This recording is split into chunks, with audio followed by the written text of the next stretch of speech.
My name is Rhapsody, and welcome back to Monster Train 2! Random. We have Hellhorn Stygian. We've also got Herzl's Horde as our Fire Heart, gaining 4 additional deployable Ember. Deployable upgrade is itself 50% cheaper. Hornbreaker Prince is our lead. We have, 5 copies of Frozen Lance, 5 copies of Torch. Interesting, so magic power is pretty good for us right now.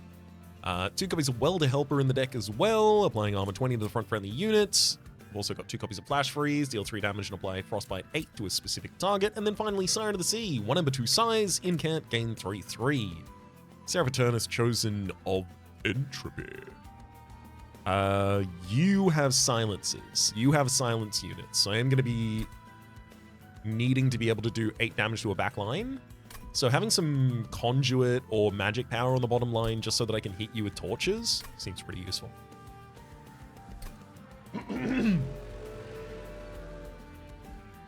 I'll have a look at the Horde pickup here first. Ooh. Split Anvil, Volatile Gauge. All of the cards in the base deck is zero cost, or 1 cost.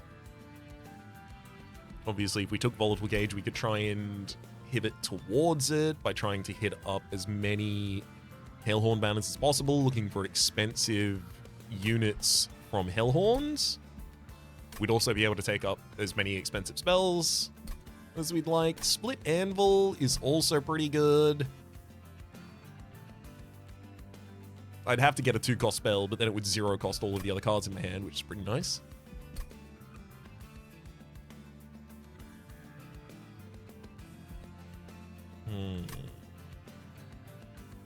I've had a run where I've started with Volatile Gauge recently. I haven't had a run where I just started with Split Anvil and then built around it. I'd like to do that. So we can give multi-strike to a unit, or we can have a unit that's actually gaining size off of Slay. I think gaining size off of Slay is really important. So we'll take Reaper, just so that I actually have some damage that I can build.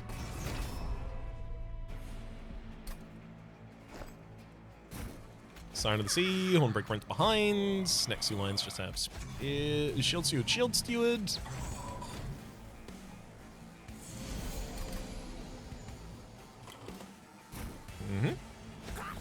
Welder Helper for additional defense on the bottom line. Frozen Lance. Wow, gets us just short of being able to take a unit down. Oh, that's terrifyingly sad. Okay, I need to get that Slay, because if I get that Slay, then the Hornbreaker Prince is capable of doing more Slays after the fact. So instead, I'll use the Torch.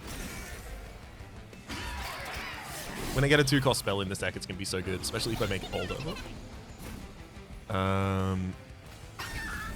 Torch backline, no need to let that happen. And then 2 torches for this line as well. Maintains the Hornbreaker Prince's ability to slay, but also keeps our front unit alive.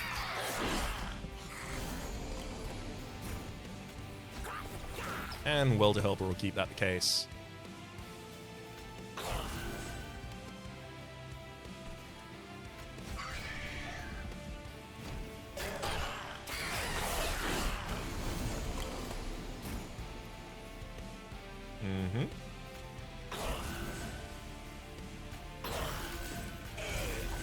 That's enough damage to take out the bottom line, and we'll do. Good slays, buddy. Good slays.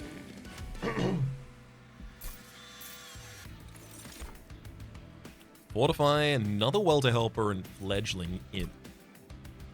Fortify as a 0-cost spell is less useful, because I can 0-cost a lot of my spells. I do like having Imps as a sub-theme. Another Welder Helper or a Fledgling Imp. I do have the ability as well with my torches to sack my own Imps. So I can play Welder Helper and then kill it, then play another Welder Helper in the same position. Which, like, realistically, keeping health on the frontline unit on that bottom pair seems really useful. Energy Siphon. Spell weakness 1 to a single enemy unit. Not great. Crypt Builder, offering a tune, retreat the front enemy unit and deal 80 damage. I mean, it's a 3-cost spell. But if I ever get to cast it for free, it just 0 costs the rest of my hand, and I take offering tokens like it's going out of fashion.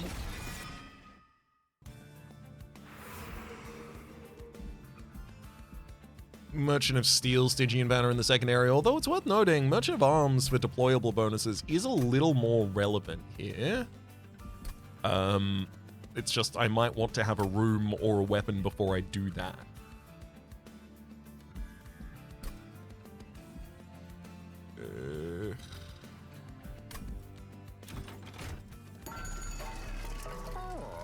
Smidstone Dualism, you say?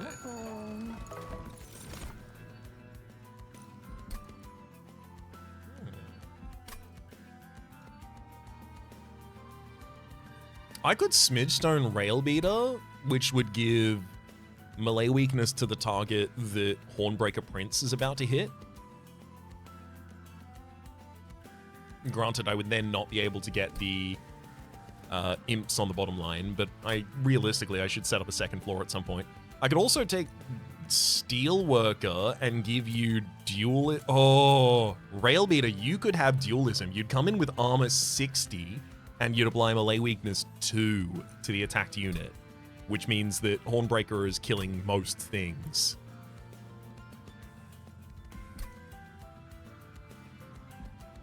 Honestly, if I did that, I'd probably end up taking Siren of the Sea off that field and then finding a different incant line for you elsewhere.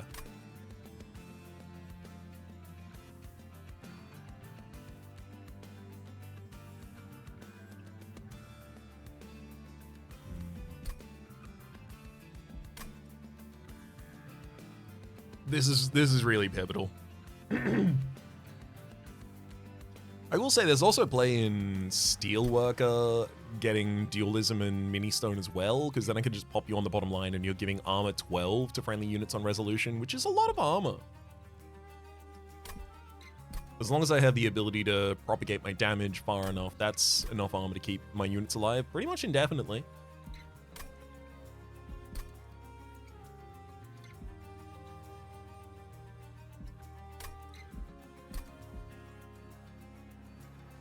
Merchant of Magic in the next area.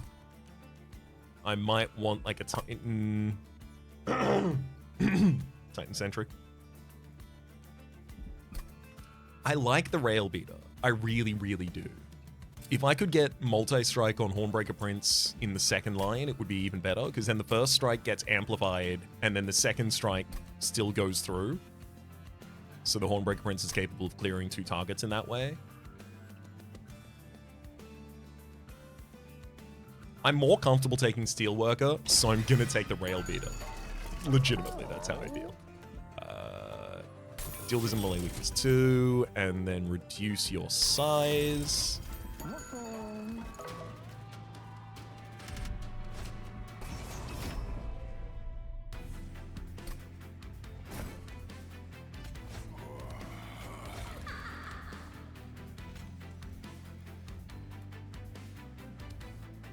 Actually, Railbeater with the 60 armor, you can be my frontliner at this point.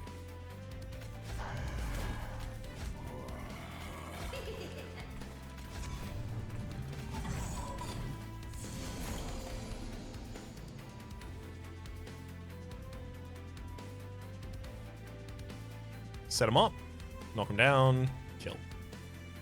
So I can take less damage on this line and still get all of the same impact by casting that spell there. Spear Steward, if anyone's going to get to the top line with haste, you're there ready to take him out.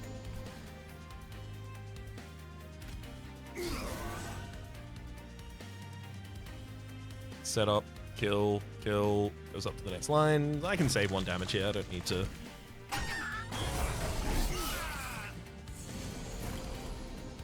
need to do anything about that. So I want as many incants as I can possibly get for free on the bottom line. Just basically just torch, torch.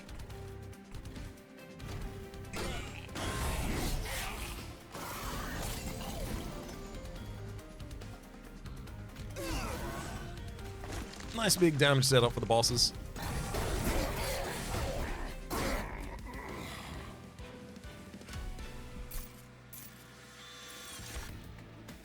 Ritual of Battle. It's a nice big damage pump to start out with. Especially if it's put on the Hornbreaker Prince in order to just give the Hornbreaker Prince easier time slaying. The Rail Beater also triples its damage. So this is Rage 12, which gives 24 additional damage, which becomes 72 additional damage if it incorporates the melee weakness too.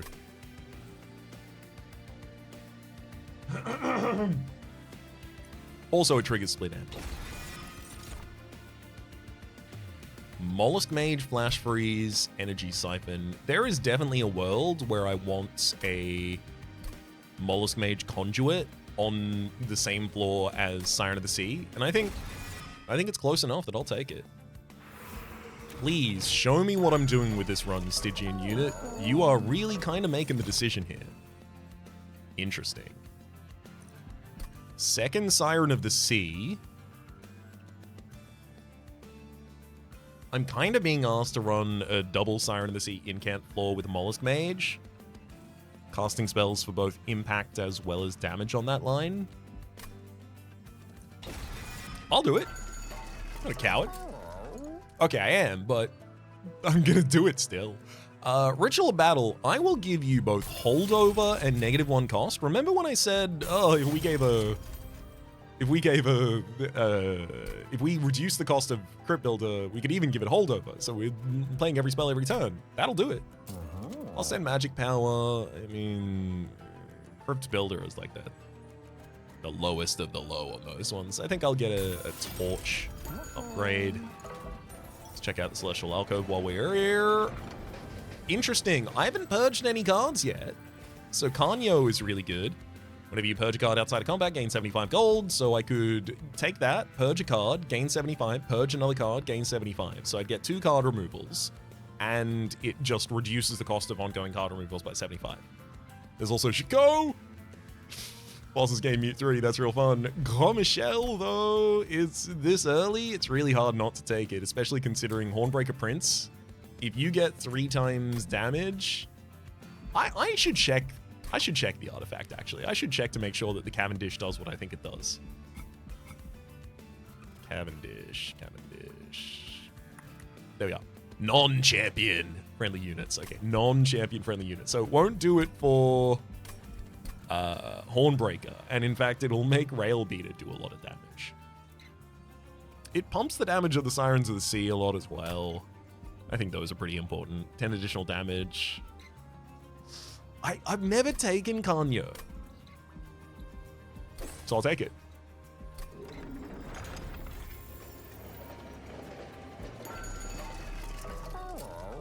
Let's remove both a Shield Steward and a Spear Steward, because they're never going to be able to be played at this point.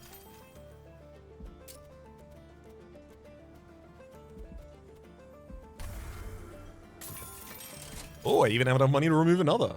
Hell yeah.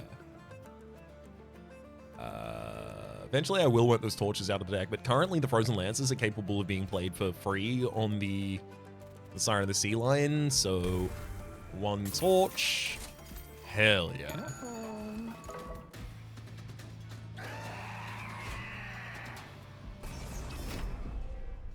I understand. The blood of the Thin Deck is running through my body again. I can't believe I've forgotten. Cards are bad. The imps will be the bottom liner now for us.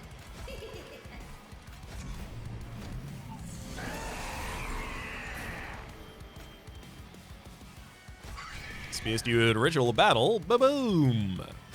Sets up with the ability to use all of my spells. I mean, I might as well save 6 damage on this line, and then I think it's more worth getting the incants.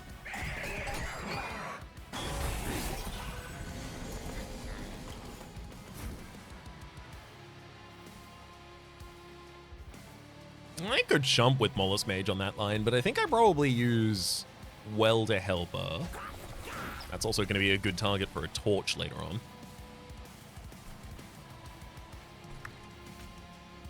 Ritual of Battle sets up, and then continue to cast some spells for the incant value.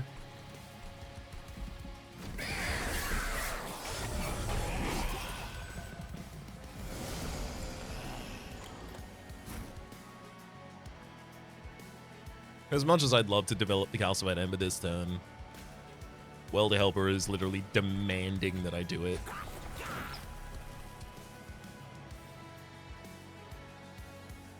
I'm gonna have to remove that Welder Helper soon though, because it's taking away the melee weak. Actually, hang on. I changed the order.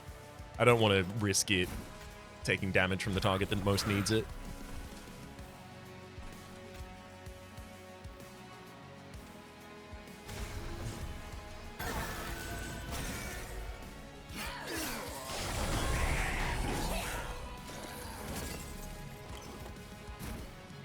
Nice.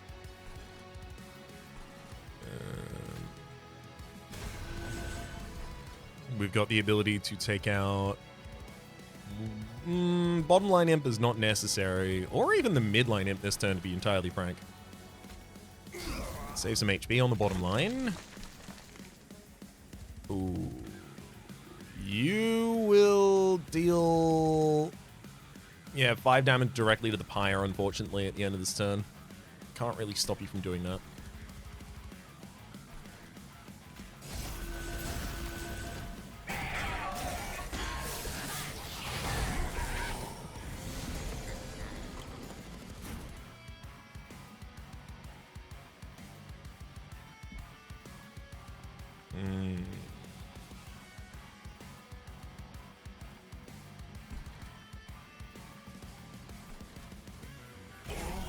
Crypt Builder then makes Ritual of Battle cheaper.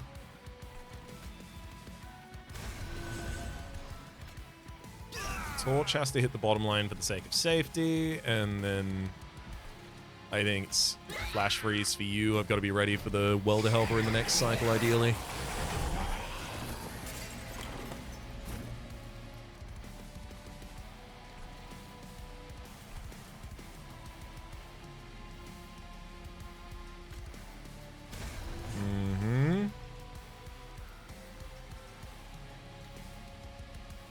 Mollusk Mage is sick. You go frontline, I then remove the enemy unit. There we go. I just need the Rail Beater to be able to connect with the melee weakness, and then Hornbreaker Prince to be able to follow up with an actual hit. And that's enough health to get it.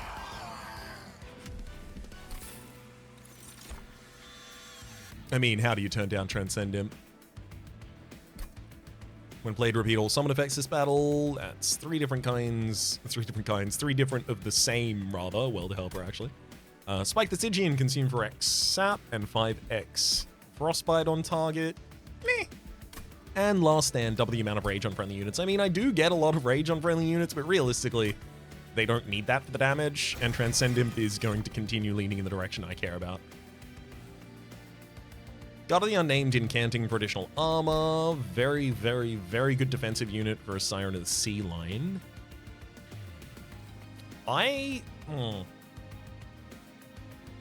Rail Beater seems like a really good unit to dupe. Because then putting a Rail Beater on the second line with just double Siren of the Sea seems really useful.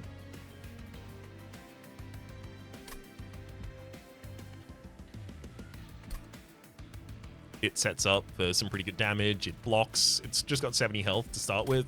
If it eventually dies, it's completely fine. Is there a world where I go capacity here? I know I want to go draw.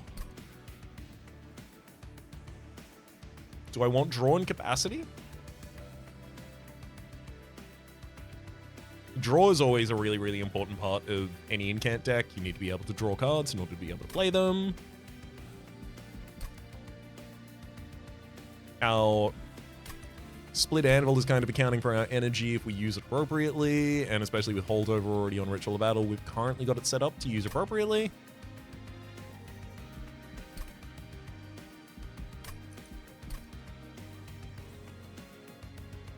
Am I going to Merchant of Trinkets in the next area, or a Merchant of Steel?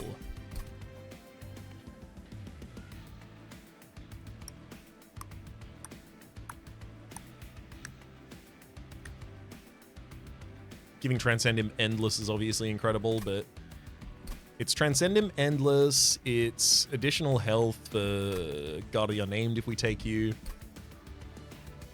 Alternatively, that Merchant of Trinkets could just completely blow everything up. Empyrean Well is available in the other area as well, which, like, is not very good for duping the Ritual of Battle, but it's very good for duping that Rail Beater. The fact that I have 4 additional Deployment Ember is really pushing me in the direction of getting more units and summoning them on the first turn. I'm going to get Guard of the Unnamed, and I'm going to go Capacity. I'll take Draw as my second.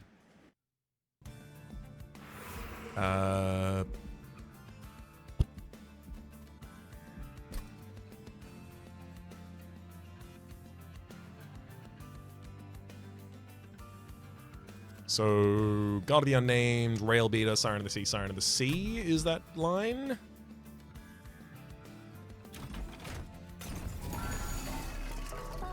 Damn. Titanite and Endless are our 2 offerings. So, we'll take Titanite for the Guard of the Unnamed, and we'll take Endless for the Transcendimp. Thank you kindly. I frankly did not expect that.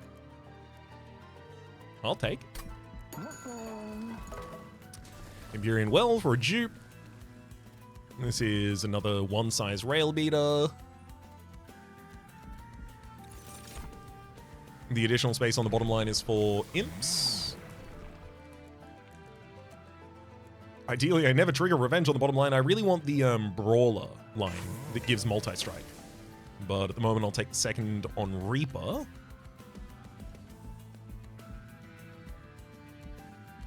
Of Steel, Hellhorn.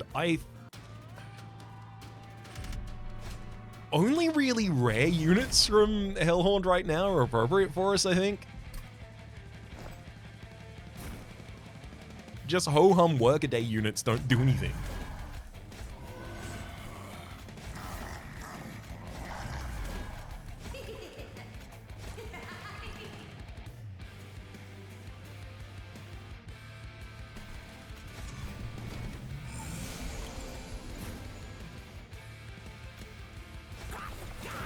Uh-oh. That's gonna go at the very back. I gotta remember, nothing can go between Rail Beater and Hornbreaker Prince. See here, without the Rail Beater, the Hornbreaker Prince would not be capable of slaying. So very useful.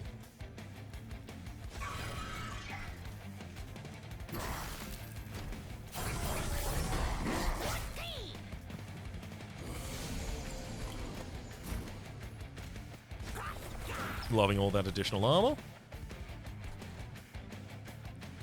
Save some health on this line as well as trigger an incant. Save some... Oh, that's even... Oh, wait, you gain rage, not corruption. It's still 9 damage to the Rail Beater that can be avoided. Actually, it gives harvest to a unit, so it was 7 damage that got to be avoided there. Oh, sick. 1, 2...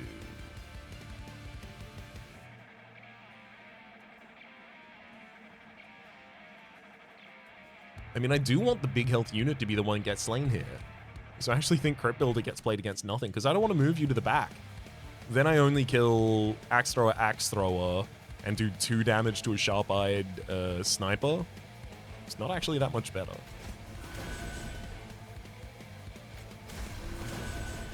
However, I will get a Torch down on the bottom line to take care of the Collector.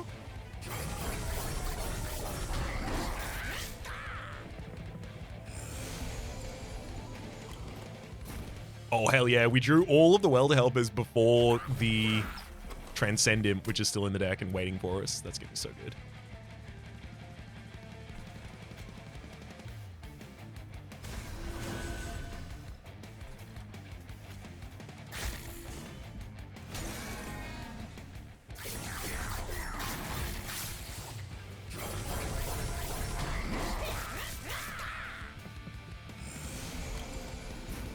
Yay! Transcendimp! Woo!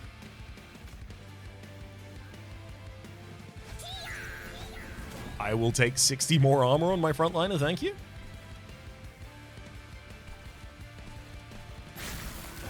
A little bit more incant for the next line.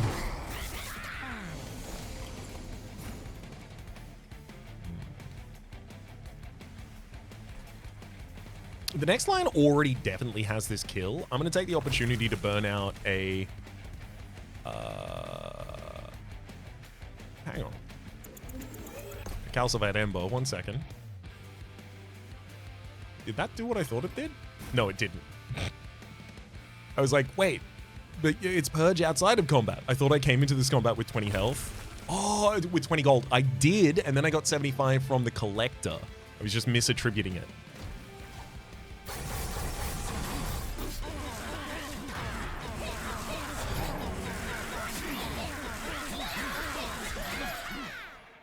Great damage. Get him.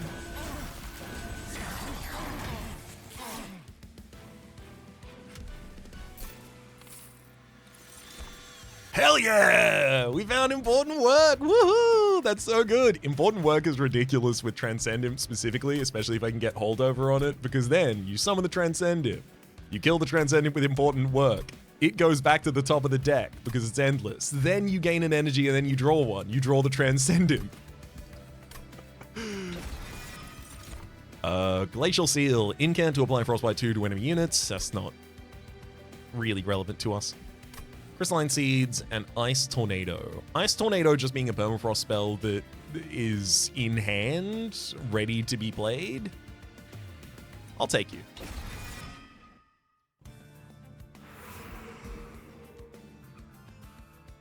Vessel's Horde, card removal, Merchant of Steel. So Merchant of Steel got less powerful because the things that I want from it are much more narrow now. Like I specifically want Siren of Sea to get multi-strike and one of them to get quick attack. I want some additional health for the Guard of the Unnamed. Maybe a mini stone, small stone, tiny stone. Can't remember the name of it right now, legitimately. Smidge stone. Maybe a smidge stone, because then if we made you one size, we could also slot the Mollusk Mage on your line, but none of those are giant in impacts. Whereas Merchant of Magic, getting upgrades on the right spells, especially important work getting holdover. It's very narrow as well, but at the very least, like, just lowering the cost of other spells is also going to be completely fine.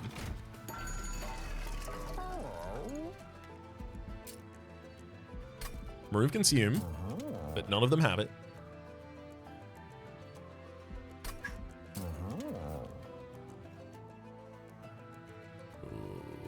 -1 cost intrinsic, the important work would be incredible if it had holdover.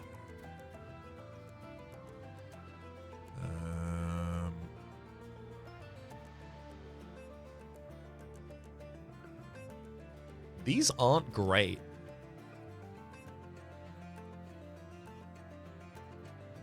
-1 intrinsic is like, it'll put something in the opening hand at least.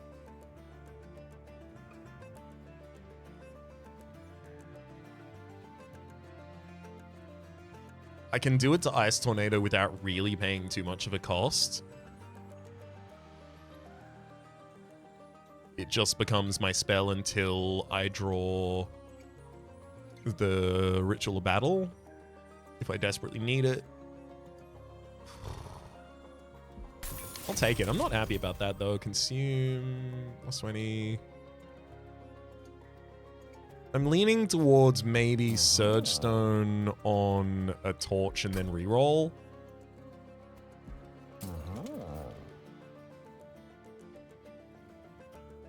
I'm just going to reroll. Hold over.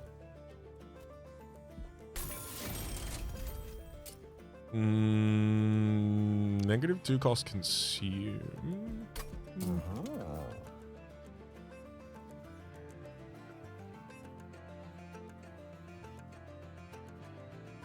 Well, +10 magic power for another torch. Just make it capable of really doing some backline damage if it needs to.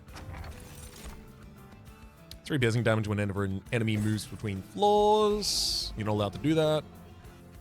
Purging cards outside of combat. Oh, this is more money for us, oops.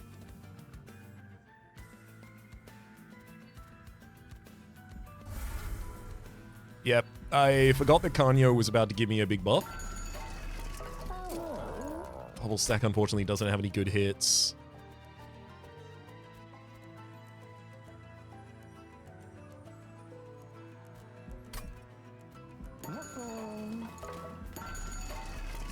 I guess I can remove 2 cards from the deck. And with... Yeah, I do want to do that. 1 card, I guess. Merchant Trinkets. Unstable Vortex next to that would give us 150 extra gold. Alternatively, we've got a Merchant of Arms with an Empyrean Well. Merchant of Arms being able to make a room deployable is good. However, I gotta have a room first.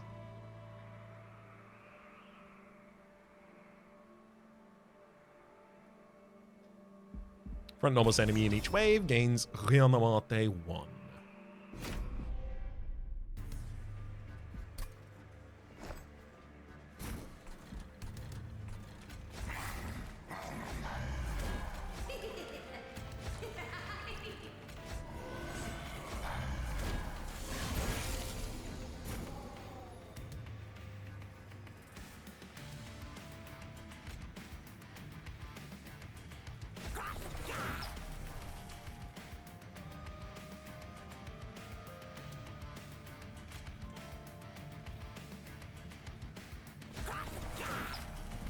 Actually, before I do any of the buffing of health there, you are literally 1 health away from dying. Oh no, you're 1 health away from dying, but you reanimate. Right, I was like, why are you surviving all of this damage? You reanimate.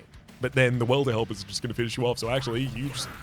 Back on the bottom line, Welder Helpers. That's where you were meant to be.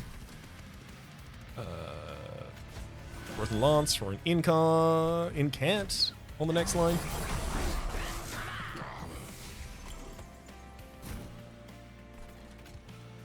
Off the damage of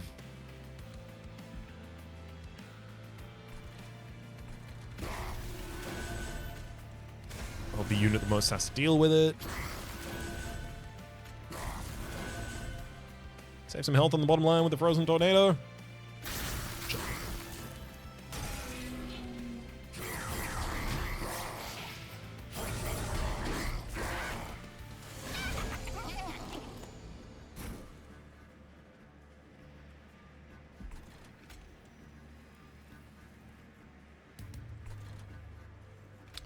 A battle for the second line as well as some incant triggers is nice. Drop a Welder Helper on the bottom line. Now all the Welder Helpers have come out. We've still got Important Work and Transcendimp in the deck waiting. That's so good. Flash Reese for the top line to take out the Collector and 2 Frozen Lances just for additional incants on our mid.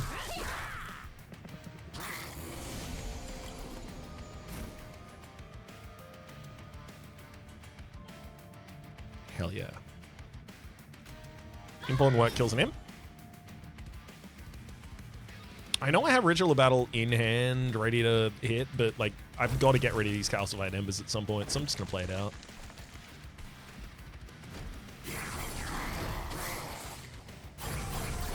All of these backline units try and go to the next floor and then just die. They get tripped over by the piercing. First off, Transcendimp for 60 armor on our frontline unit. Secondly, Important Work. And then thirdly, Transcendimp for 60 additional armor on our frontline unit.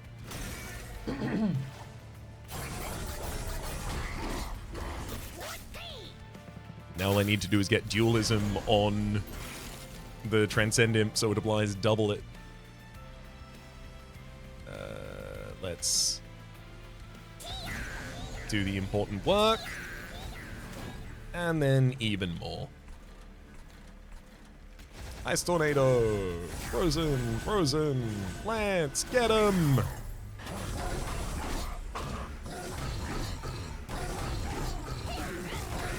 Yeah, doing about 600 damage each time Hornbreaker Prince strikes near the end of the combat there. Pretty good. Yeah, so this is annoying. Important Work is very good. We already have a copy of it in the deck, though. And admittedly, because we have Endless on the Transcendimp, getting a second copy, like literally duping a second copy of the same card, totally appropriate. Pyre Chomper, so that it also now contains Gain Energy, I think, takes precedence here. Crystalline Seeds, Frostbite 8 to enemy units. Preserve, apply Frozen to a random card, to a card in hand, rather. There are definitely opportunities where I would use that. At the cost of a card in hand, not so many. Frenzied Swarm and Crystalline Seeds. I think I can skip here, take money. Okay, okay. With the additional money, as well as the Vortex, Unbroken Horn, conserve energy between turns. With Pyre Chomper and Transcendimp, eventually that just becomes ignore all energy restrictions. I'll also take the Draw Relic here, the Secret Draw Relic. One of the Secret Draw Relics in the game, rather. Winged Steel, after deployment phase, when you play your third card in a turn, which I will do. Draw 1. Unstable Vortex, trying to take some cards out of the deck. I mean, Torches are okay for dealing with my own imps. Realistically, the Flash Freezes have gotten pretty bad, but Crypt Builder is really bad in the deck now as well. I'll take one Flash Freeze out. I always have an opponent to cast the Flash Freeze at. That's fine. Still not a great card. I'll take this opportunity to reroll as well. Create an ephemeral copy of the first spell you play each turn. The fact that that does it each turn is absurd. That's the second copy of, that's my second copy of Important Work found. God, that's powerful.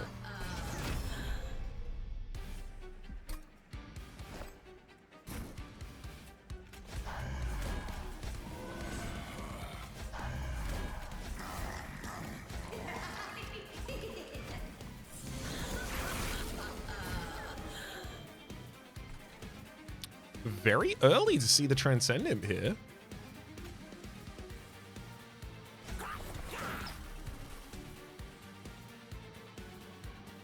I'm not going to tell you I'm especially pleased about it, but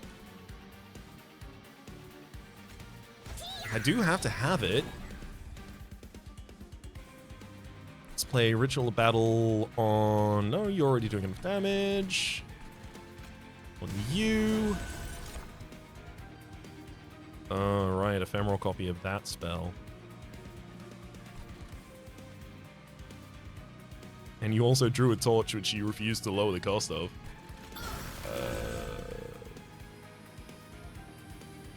I should take down the Malevolent Hunter, and now the Holy Cherub is sent to the next line without anything to do.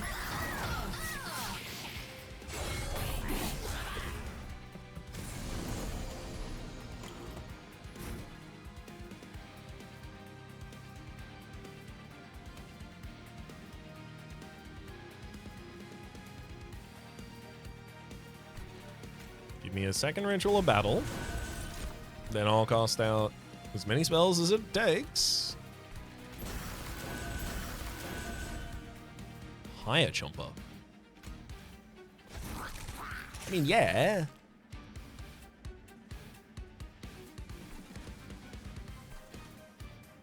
Obviously needs to happen.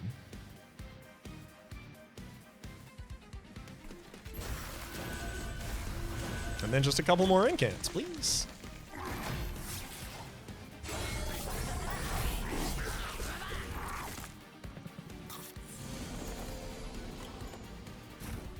And that'll settle it. Important Work on Transcendimp. Summon Transcendimp. Important Work on Transcendimp. Summon. Ooh, boy. I'm gonna get a Mollusk Mage and Welder Helper on the top line because I don't have space for them, and then I summon a Transcendimp that now has all of their bonuses.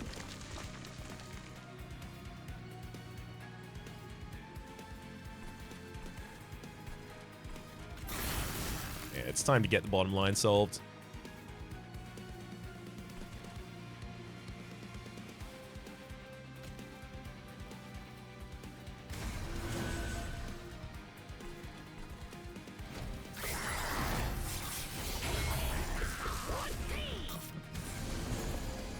How dare you just shepherd this chosen sniper the entire way up the line? That's actually really annoying. Just so you know. Hit him with Flash Freeze.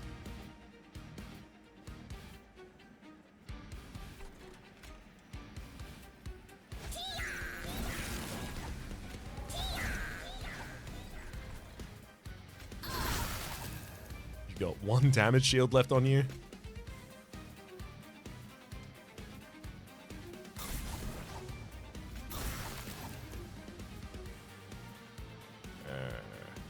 I'm going to play a Transcendimp on the top line here.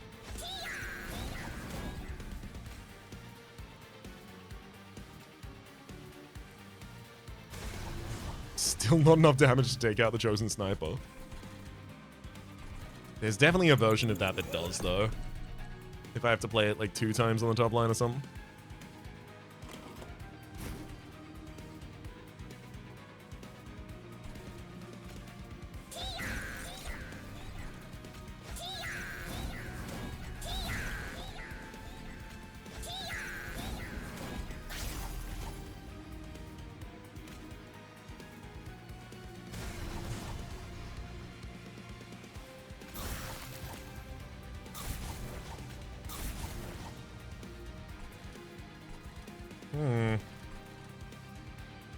It doesn't want to do it there. I feel like at this point I'm fishing for random results. So I'm just going to let that resolve. Didn't feel in the spirit of the game to continue trying to reload that turn and try it different ways. I could have just, instead of using double important work, thrown another spell at the enemy. That probably would have ended up being enough, frankly.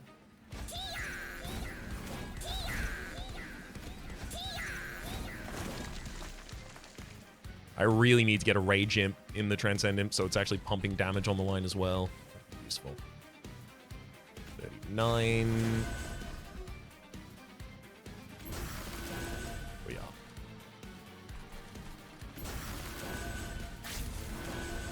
Although I'll also throw additional incants on that line. Why not? Also, having the X-Cost card in this deck would be nice at this point.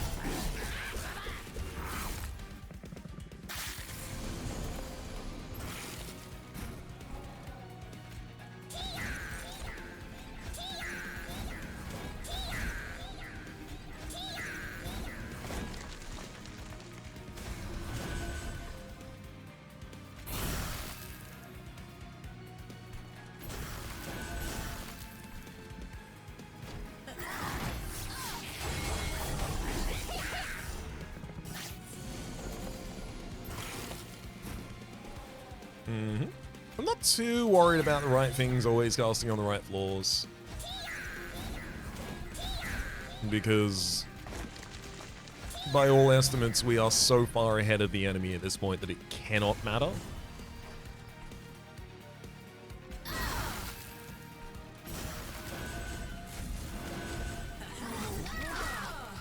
Kale comes down to the bottom line at the end of the turn, and then we just slap him silly. Yeah, I think 400 armor is going to be enough for us to succeed.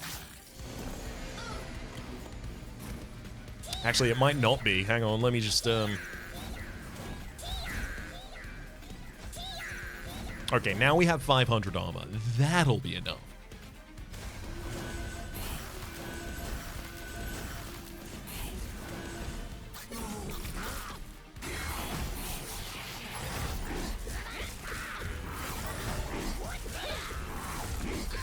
Oh, he even got to buff A a couple of times there.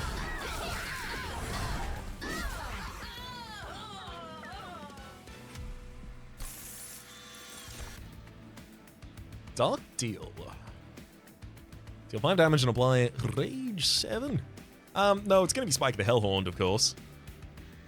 X cost that can finally benefit from all of the energy I can build up. Gifts Regard, draws 3 spells and apply Consume, plus 30 magic power on 0 cost. The only problem is that can draw spells that, like Ritual of Battle or the Important Work that I definitely do not want to have Consume on. Dark Deal, 5 damage to a unit as well as 7 health. I mean, we already have 7 rage. We already have so much rage acquisition. Realistically, it's not going to help us that much. This one's draw. For what should be very obvious reasons. I ended that fight with way too much energy. Merchant of Magic. versus Merchant of Steel. Merchant of Steel's hits at this point, again, very narrow. It's just Siren of the Sea double strike. Maybe some additional health for the God of the Unnamed, but realistically, it's not that important. Merchant of Magic. Intrinsic on important work isn't bad at this point. Double stack on Spike of the Hellhorn is pretty good.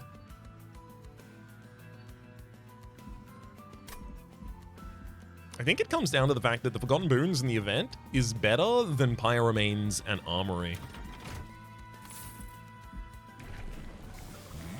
Oh, there's the multi-strike, baby! Okay, Brawler is now capable of projecting damage to the backlines. Of course, I could double the amount of damage that you gain on Slay from Reaper 3, but giving you multi-strike is kind of doubling your damage as well, but also you have no other source of multi-strike, and this will give you the ability to actually project your damage on the bottom line. So glad we got that. Dualism. Excellent. I think this works. So Dualism on Transcendimp should now apply 120 armor every time I summon to the frontline unit. Incant for 2 additional armor, putting that on God of the Unnamed, I think is absolutely absurd. Quick. One of the Sirens of the Sea can be quick. There's a big chance that if I reroll there, I wouldn't even be able to afford multi-strike. Ah, Bone Dog. I have 2 battles left, Bone Dog.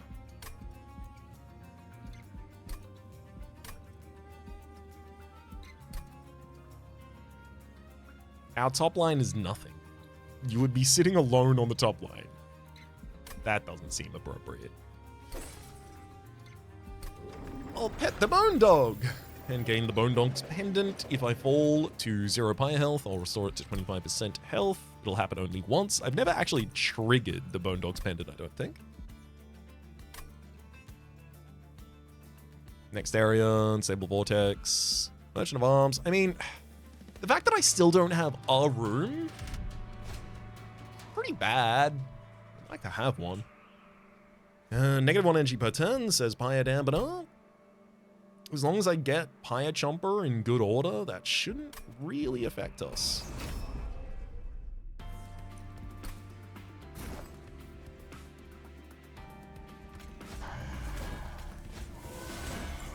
Now the unit that attacks quickly... Whoop. Wrong order on that second floor, obviously. Now the unit that attacks quickly should definitely be behind all of the other ones. So Rail Beater, your hitter is behind you. There we go. Because you attack quickly, and then Rail Beater and Siren of the Sea attack in order.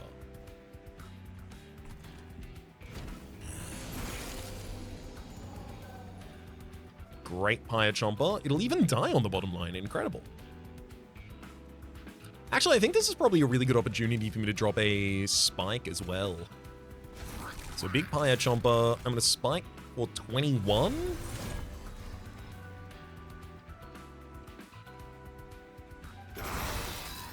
Then just happily cast a couple more spells. Can I kill you? Yes. Being able to slay on this first turn is incredibly important. Thornbreaker Prince gaining 25 additional damage from it. That's 75 more damage courtesy of the melee weakness that's often applied as well. And then the Ephemeral copy just gets Incant on the second line.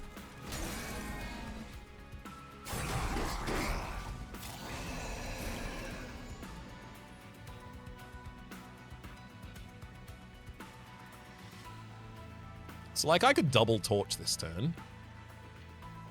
But not playing Welder Helpers, I feel like, is a real mistake.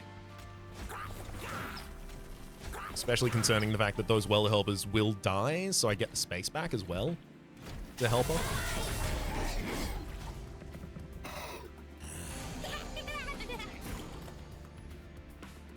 Yeah, there it is. Transcendimp's out. So, first Transcendimp. Thank you for the additional energy. Come back, Transcendimp. Next Transcendimp. Come back, Transcendimp.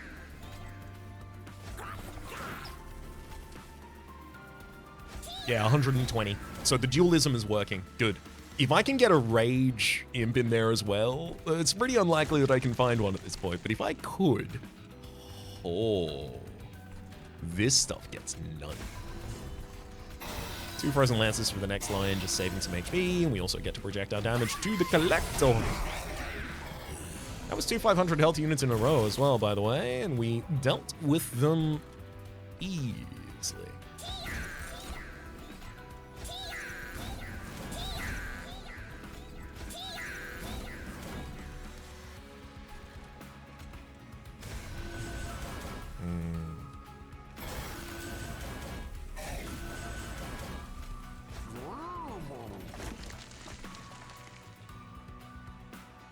I do kind of want them to stop projecting their damage to the Hornbreaker in the back line, so sure.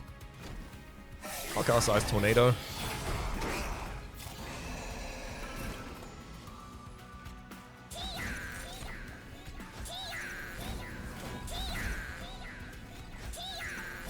Gotta love Transcendimp doing Transcendimp nonsense.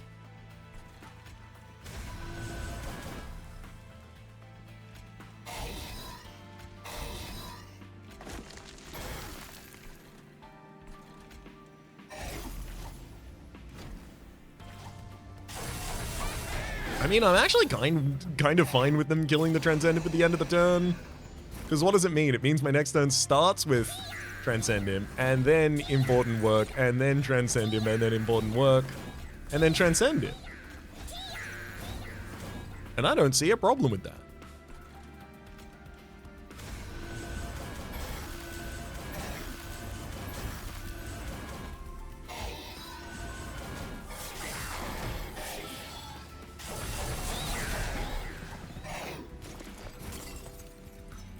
Ooh, the spikes on the bottom line.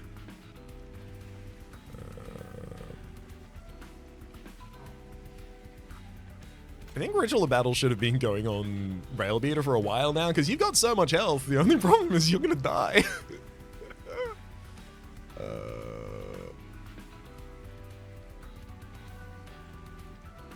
Set up, knock. I'm gonna torch the backliner. Do I do that? How do I do this? Because I don't want to give any spikes to that line if I can avoid it.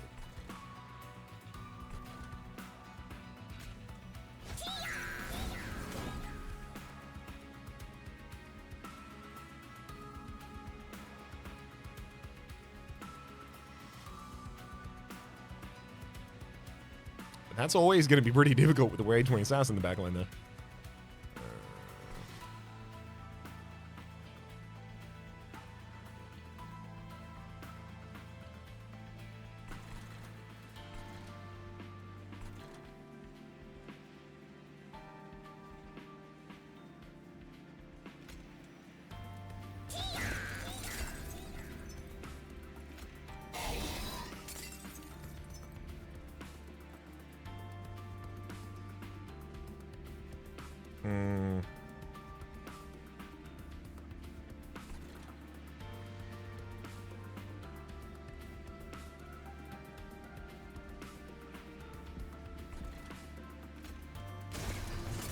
Ritual of Battle to the Railbeater, so it actually does some damage on that line. Guess we go and Transcend him on top. Sacking you, bring you back, Transcend him on top. Dangerful Shard.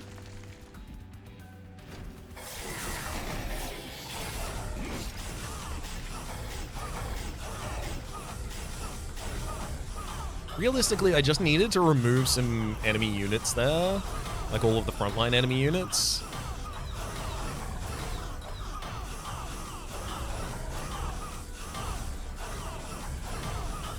God, we have so much health and so little damage on that line. There we go, that handles it. Figured that'd be the case.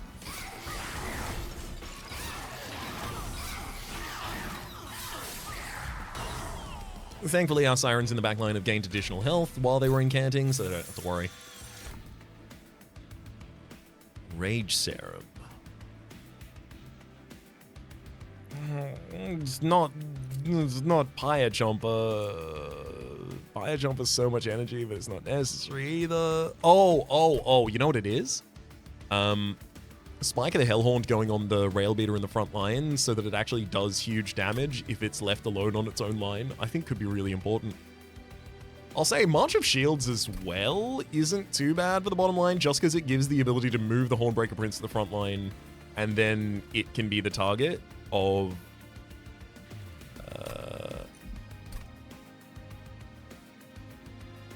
Entropic form, right? Yeah, I'll take Fire Chomp for the additional energy. Urchin Spine, spell weakness. Spells aren't especially good. Preserve and Ice Storm. Money. I really do want to be able to use a Merchant of Arms for something. Having a weapon or a room or, God forbid, both, seems good.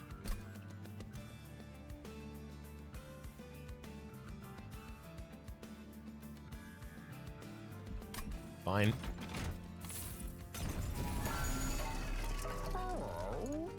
Overgrowth Carapace. On resolve, gain 1 additional size and 20 additional stats if there's any capacity available. So I was just arguing that the Rail Beater doesn't have the ability to do damage. That would be 20/20 for the Rail Beater every turn.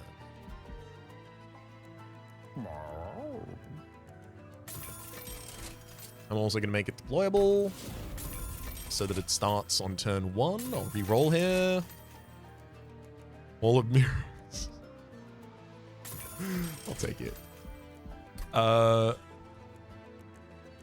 So Hall of Mirrors on that bottom line. If I did that, I would have Hornbreaker Prince, Rail Beater. I'd have 5 space on that line. And when I summon a Transcendimp, it would summon a second Transcendimp that would do the exact same stuff. Realistically, our front line just becomes stupid. And then I can kill both of them at the end of the turn. I go... Oh, but then they end up overstacking the floor on the bottom line if I do it there.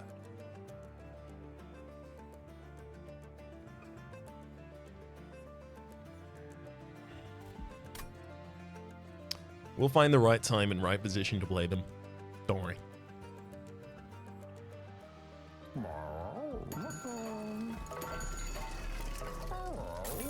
Start of turn, add a random imp unit to hand. Yes.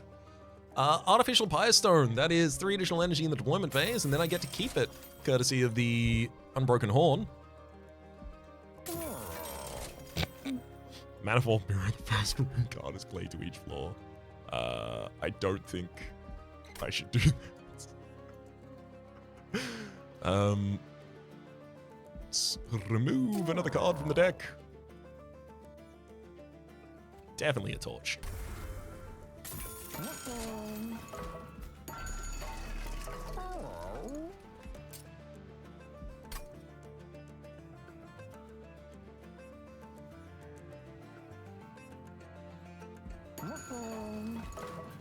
That'll do.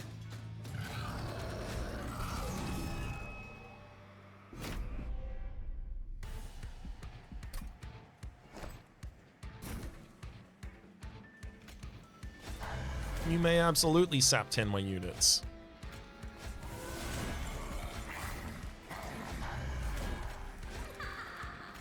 See if I care, though. Oh, we got a Fledgling Imp on turn 1. Oh, that's so good. Do I Wall of Mirrors the bottom line? It'll double summon Fledgling Imp, but then I have to remove all of them, so the Overgrowth Carapace actually gets a trigger.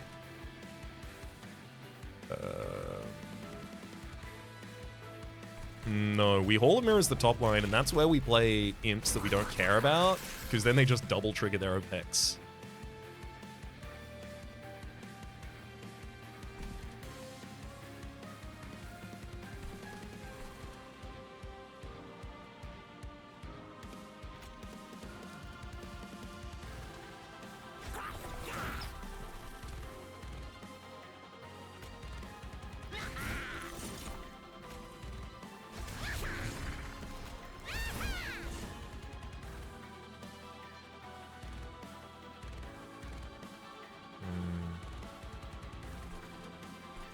Gave them a lot of damage there. But it's not like I could have removed them first without just getting lucky on Ice Tornado. That is the Enthrall Darden in the backline gave 10 damage to all units while I was working on that. All units on that line at least.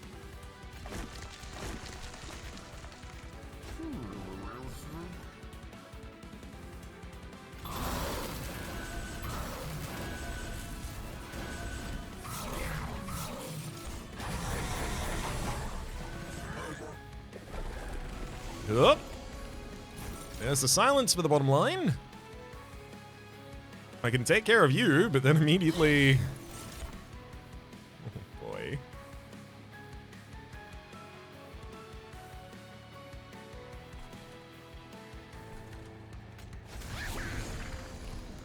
Yeah, Fledgling Imp's not going to be capable of saving this bottom line.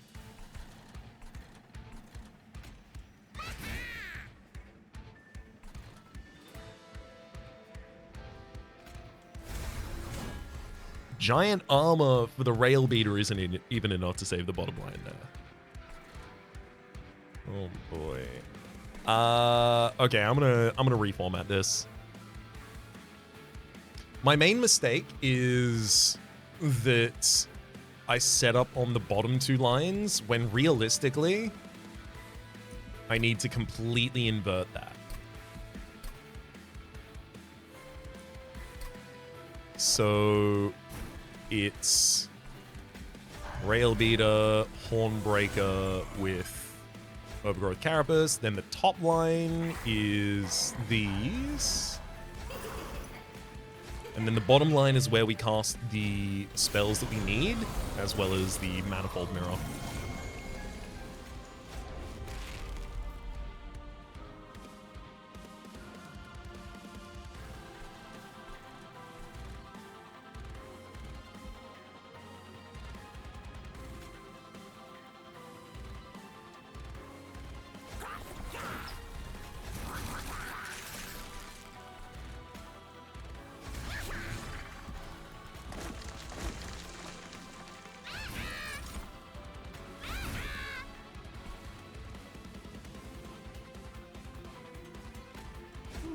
Double the Moles Mage on the bottom line. I'll take out their back line first.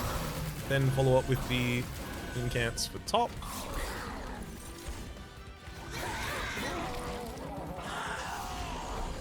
Yeah. So specifically, the Purified Souls literally die before they get to the second line, so there's no sense in trying to do them on the bottom. Oh, hang on. We don't want to be using that as our first spell.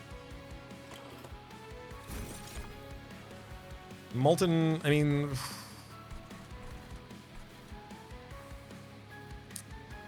guess I have to play the Molten Imp.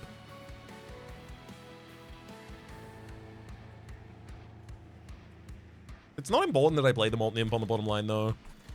So literally, I'll play it here, hitting a unit, and then important work. Summon another into the hands. Oh, right, but there'd be two if I did it on the bottom line. Actually, I'll do that. Yeah, there's two if I do it on the bottom line.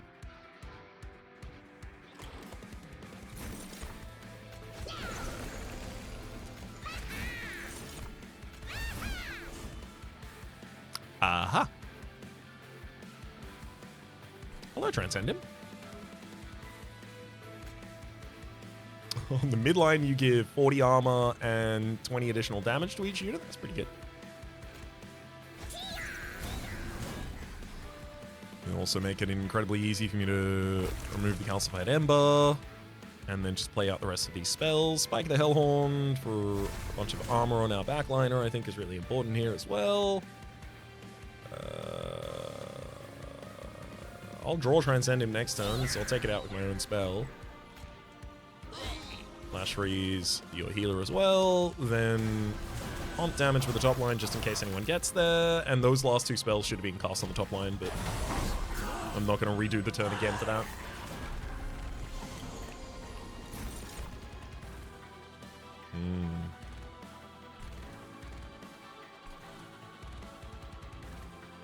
Chosen Ardent's especially annoying. Let's go double Welter Helper on the bottom line. Setting up for Transcendimp to give even more. Then I'll fledgling this line as fledgling the bottom line actually. Yeah, because I get double it. And that's... You get Dualism from it as well. So these two added each 5 more rage to the Transcendimp. So you've got 10 more rage to all friendly units, which is doubled from Dualism.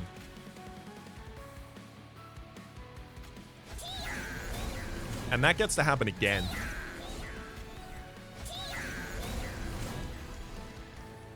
Yeah, it went pretty well.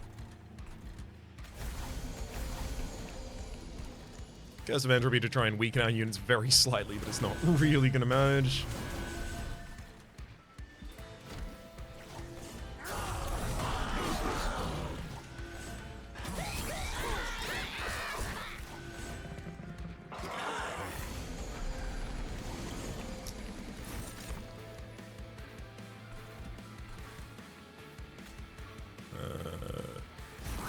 Double the Pyre Chomper on the bottom line. Double the Welder Helper on the bottom line. Oh my god. Imp. Important work.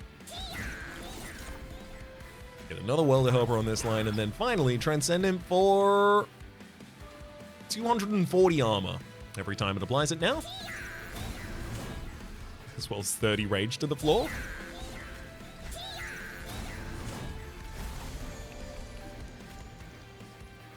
Oh god. I don't have enough damage on Rail Beater that it actually does damage to the enemies. I'm gonna have to give you a bunch of rage so that you can actually strike.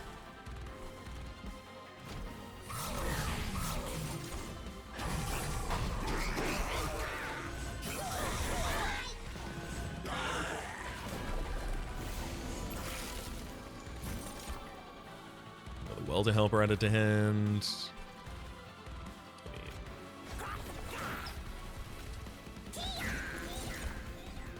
I'll play the ones that have to be played.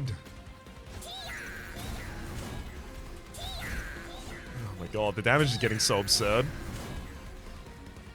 My Welder Helper is doing 233 damage on that line. God, I really need space on this top line to be able to play them. Like, this incant floor is nothing. I'm desperately trying to make it something, but it's not doing anything. Compared to everything else I can do?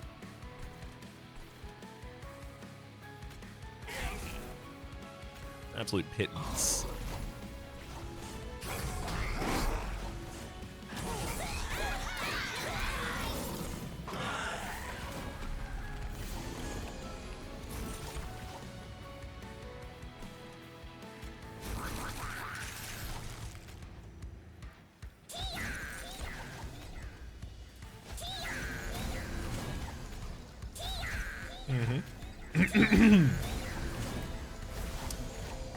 I love being at maximum ember.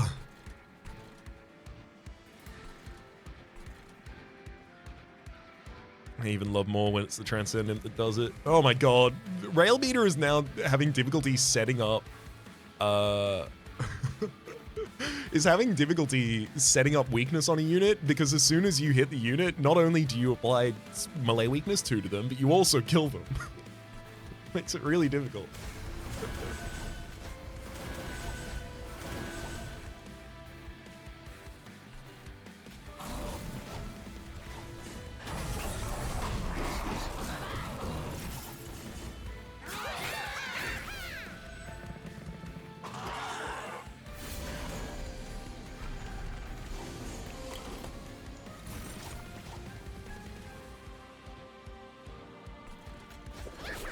Two more fledgling imps added to the... Oh, hang on. No, their summon effects didn't trigger. Because they got silenced on the bottom line, so... You gotta go elsewhere, unfortunately.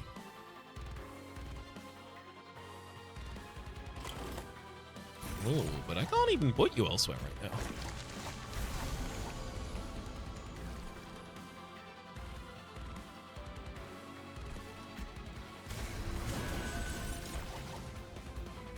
Oh, that's not the spell I wanted to do. Let's test something, actually. So I know my Transcendimp at the moment is currently giving me 30 rage to all units on the floor, so let's test. If I play Fledglingham on the bottom line, it's silenced. It didn't get to trigger its ability. I'm going to pull the Transcendimp back to hand. Yeah, you countered their rage, though. That's all I needed you to do.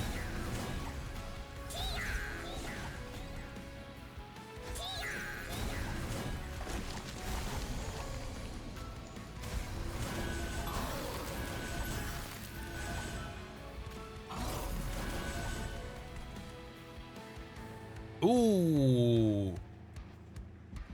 I should play the final Frostbite on the Deafening Titan. I can't let that come to the next line. I can't let that silence my line.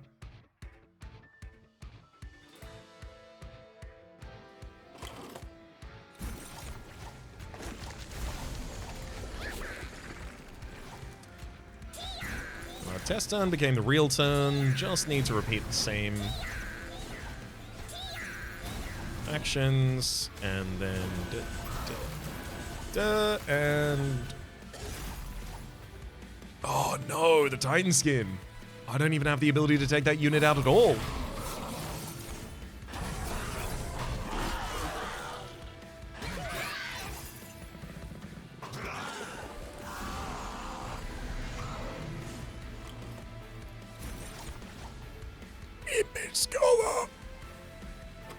What are you trying to bring back? The Spike of the Hellhorn!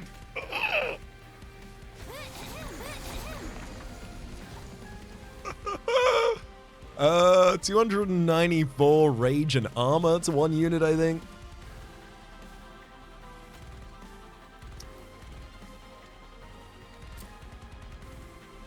I mean, actually, oh no. I do have to spend a spell taking that unit, fine.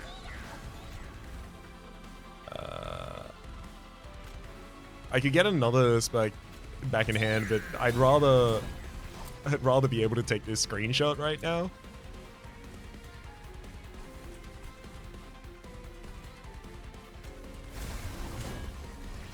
It truly could not matter less.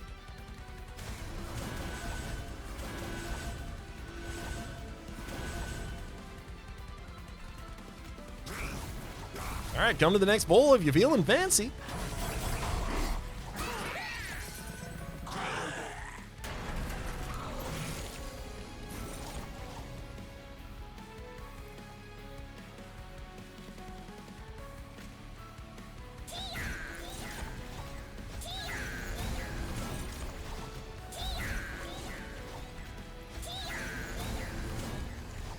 And then after all of that, you still get to cast another one for 48. That's 3,196 armor on the rail beater in the front line. Yeah, this is going pretty well.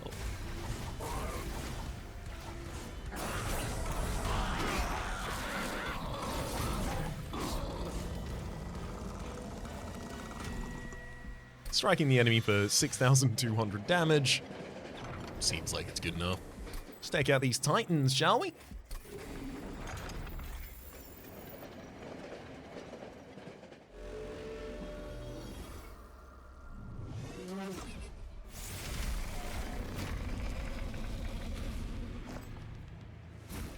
I suspect I need to do something kind of similar. Although taking out the appropriate units in the backline is going to be a little difficult. I will be able to get rid of Rage Wings and silence units from time to time. It also gives me somewhere to throw my imps. Yeah, no, I think the Reformation from last line is still going to be a good idea here.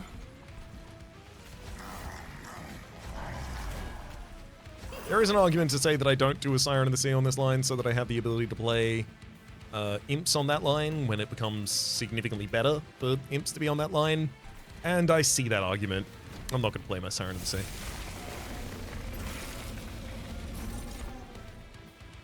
Incredible. Molting Imp. I mean, I'd like Molting Imp to dupe on the bottom line, but I can't influence that at the moment.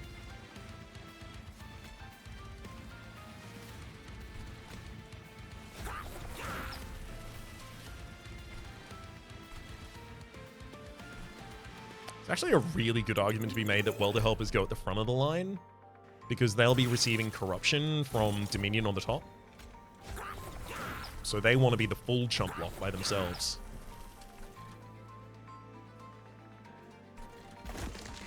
Oh, we did get the Hall of Mirrors. That's so sick.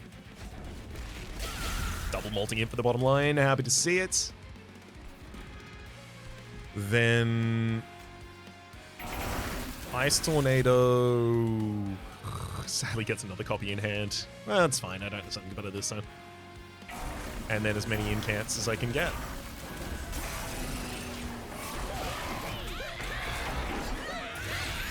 Worth remembering at all times, I can always use Emot Tome for a second Pyrelite, which gives me the ability to kind of hasten the death of Dominion. Oh, we've got the Transcendimp and the important work in hand. Oh my god, we've also got Fledgling Imp. Fledgling Imp bottom line for all the damage. Thank you. Now. Oh. That's annoying. Transcendimp, which I will sack. Getting a second copy of Transcendimp back in hand, but not enough energy to play it. So I have to sack another imp on a different line to get to play you. But it's absolutely worth. Do I do it on the top line to pump damage? Maybe I do it on the top line now to pump damage. Yeah. I mean, I like the idea of you being in the front line, but you will not die like it. Oh, but you don't have to die like that. I want you to chump block. I can manually kill you myself next turn.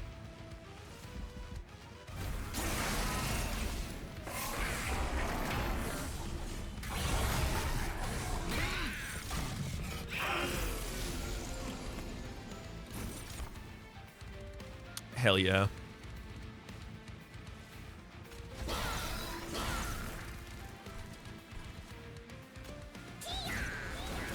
Transcendent back to hand. Definitely got to play you on this mid line now. You do real good damage as well as real good defense.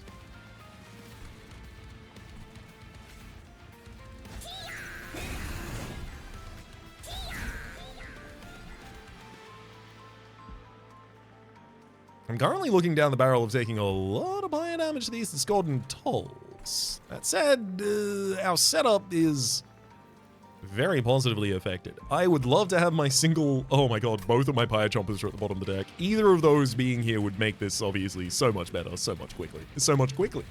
That's definitely words. I don't think that's the order they're supposed to go in though.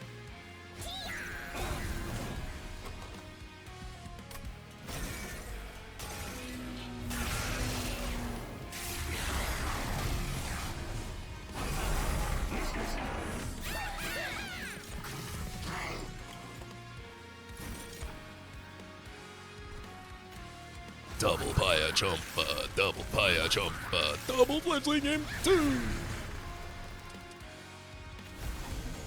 Curse of Entropy, all of my damage away. I mean, there's an argument to be made for Siren of the Sea goes on this line now.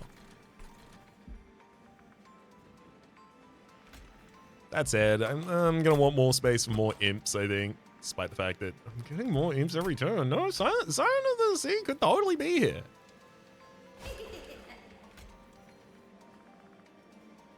Oh, that actually pumps the damage from Chosen Assassin to be enough to kill me. Ugh.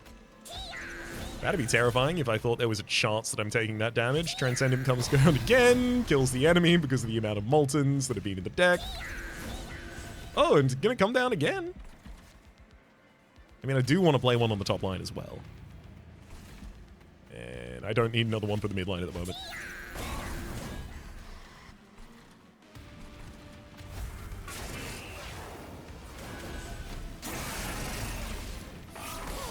Savagery on the bottom is going to deal 5 direct fire damage to us, but that and whatever Dominion does for the rest of the fight is going to be the rest of the damage we take.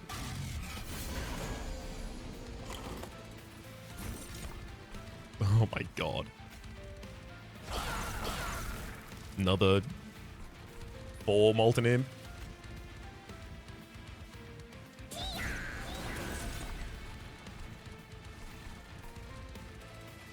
We're almost killing savagery in this midline. We're getting to the point that Pyrelite should be the thing that I do.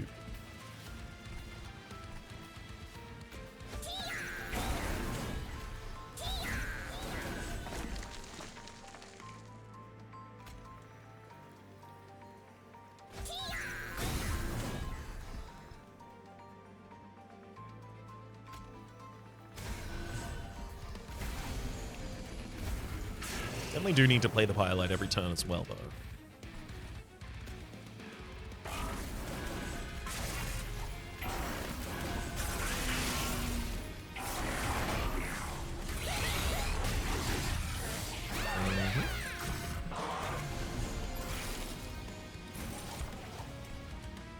Quite simply. Savagery goes down this turn. Entropy does not, but it's getting kind of close. Okay, double up Pyrelite.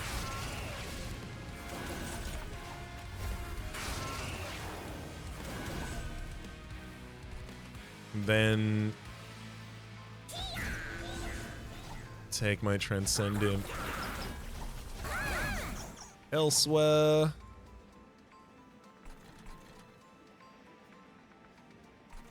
The top line so that I can push more damage through? Actually, that seems fine. Yeah, pushes damage directly against Entropy. In fact, that Ritual of Battle did not change anything somehow.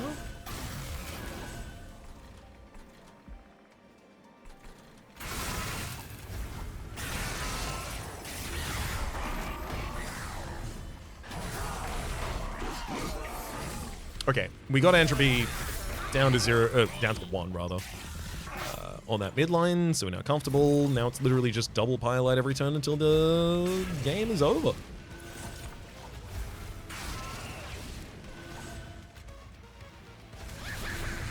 And this bottom line is currently threatening to allow Savagery to deal some damage to us. So I'm going to play a single Transcendimp down here in order to screw with that. There you go, now this line has so much defense and so much damage.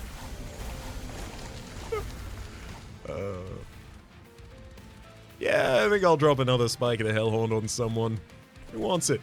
You want me? There we go.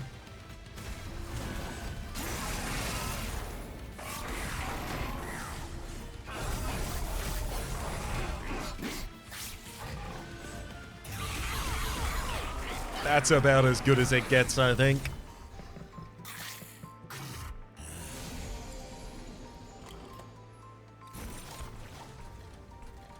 Highlight number 1.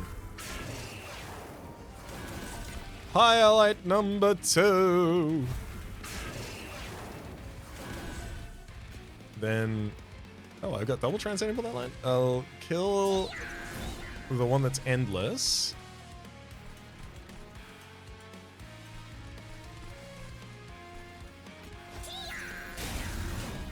When you're on the midline. Gonna give rage to the pyre? No need, we are so far beyond that. There we go, just a couple more fledgling imps for the road.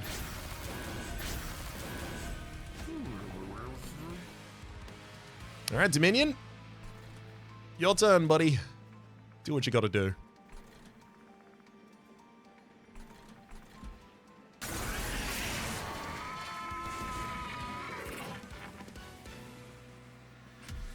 Victory! 41 damage taken in that final fight. If I needed to stop damage in that final fight, I would have, but it was not at all necessary. It's much better to just shore up my position. Ice Tornado does nothing, but it gets gilded for it. We get 1 card. 1 card gets gilded.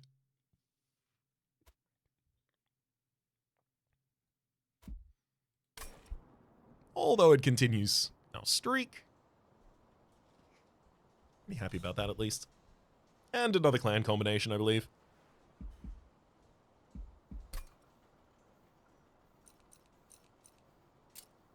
This unit This unit did such insanely powerful work. It was the real MVP of the run for the longest time, until suddenly the MVP became the Transcendimp with Endless and Dualism. Dualism on Transcendimp, as well as having one added every turn from Impsicle, it just absolutely became insane by the end there. Completely overwhelmed even the impact of a 99x Rage and Armor application from, 99x spike of the Hellhorn, which was 297 Rage and Armor application. You know when that's one of the least powerful things that you can do, that things are truly busted. Let's head back to the outpost. Unfortunately, we only had Monster Train 1 clans there, so we won't have a scene, but we will have an outro, and it'll go something like my name has been Rhapsody, the name of the game has been Monster Train 2, top left is a series playlist for all the content of the game, past, present, and future, YouTube recommendations down below, streaming paths are the names of the people so channels keep supporting the Republic on patreon.com/RhapsodyPlays. I will put the thank to you, and a special thanks this episode to Sorathil. Hopefully you'll have been enjoying yourselves, and hopefully see you all next time.